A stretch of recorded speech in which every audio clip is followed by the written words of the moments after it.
हमारा छिंदवाड़ा क्षेत्र जनजाति भाइयों से भरा हुआ पड़ा है।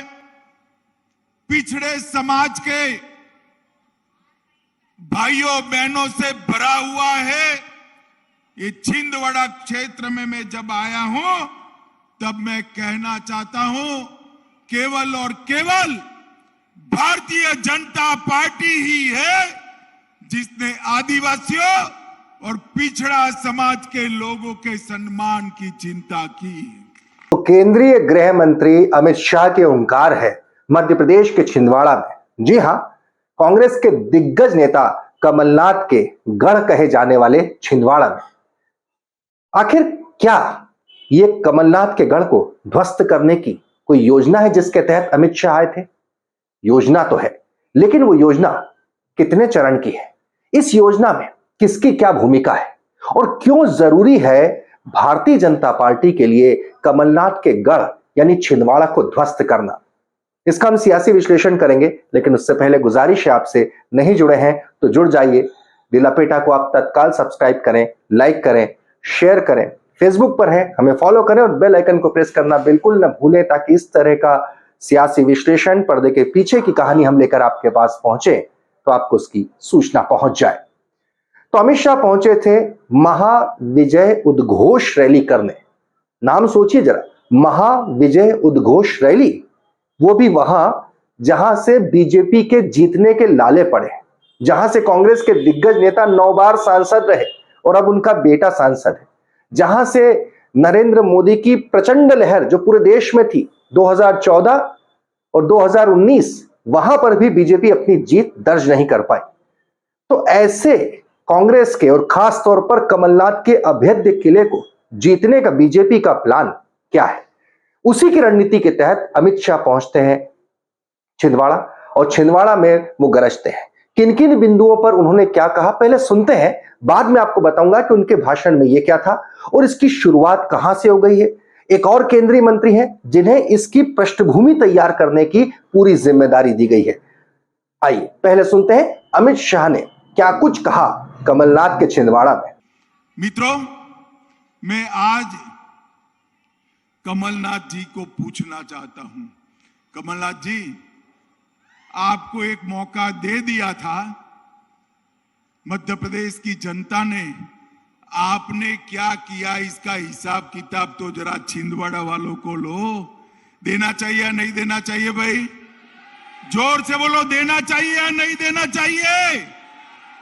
अरे नया करने का छोड़ो, कमलनाथ ने भ्रष्टाचार कर कर हमारे शिवराज जी जो छोड़ कर गए थे, वो मध्य प्रदेश की संपत्ति को भी लूट खसोट करने का काम किया। कल्हान कॉम्प्लेक्स बांध में सैकड़ों करोड़ रुपया कोई प्रक्रिया के बगैर एडवांस पेमेंट कर दिया। उनके इर्द गिर्द के लोगों के भी नाम इसके अंदर भी आए। अगस्ता वेस्टलैंड के घपले घोटाले में भी आए। तो बात चाहे विकास को लेकर हो या राष्ट्रीय मसलों को लेकर हो, अमित शाह ने छिंदवाड़ा में कमलनाथ के ऊपर आक्रमण करने का, घेरने का कोई मौका नहीं छोड़ा, चुन चुनकर, खासतौर पर विकास के लिए। क्योंकि कहा जाता है कि कमलनाथ अपने छिंदवाड़ा को अपना गढ़ बनाते हैं अपने विकास के मॉडल के तहत। इसकी चर्चा हम बाद में करेंगे कि क्या है कमलनाथ का छिंदवाड़ा मॉडल और वो क्यों अभी तक लगातार वहां से जीतते रहे।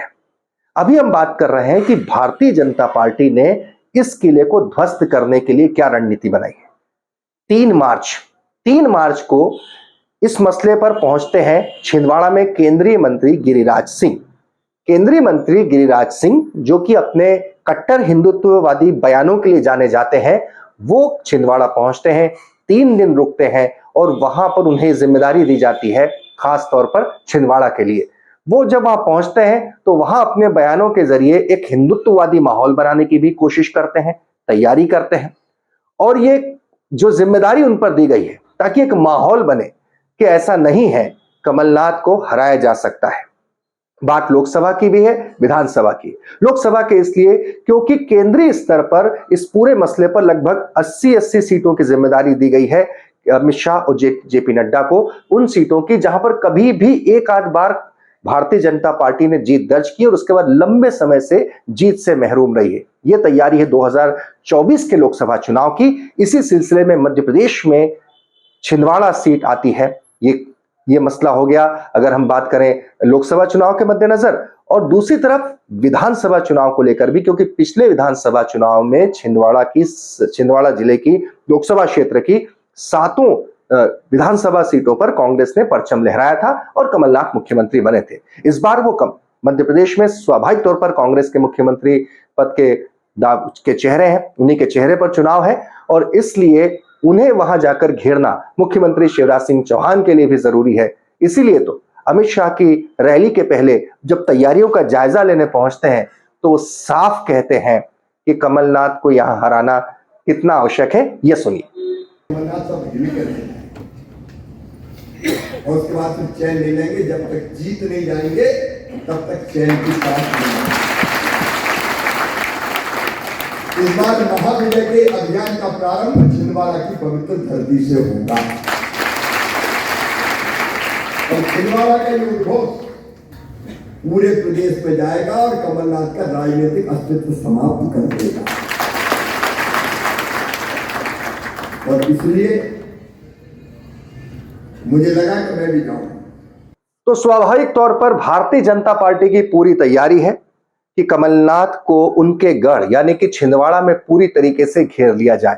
और आप सोचिए इस रणनीति में केवल मध्य प्रदेश स्तर के का नहीं बल्कि बीजेपी का राष्ट्रीय नेतृत्व किस तरह से भिड़ा हुआ है, इसकी बानगी हमने आपको दिखाई।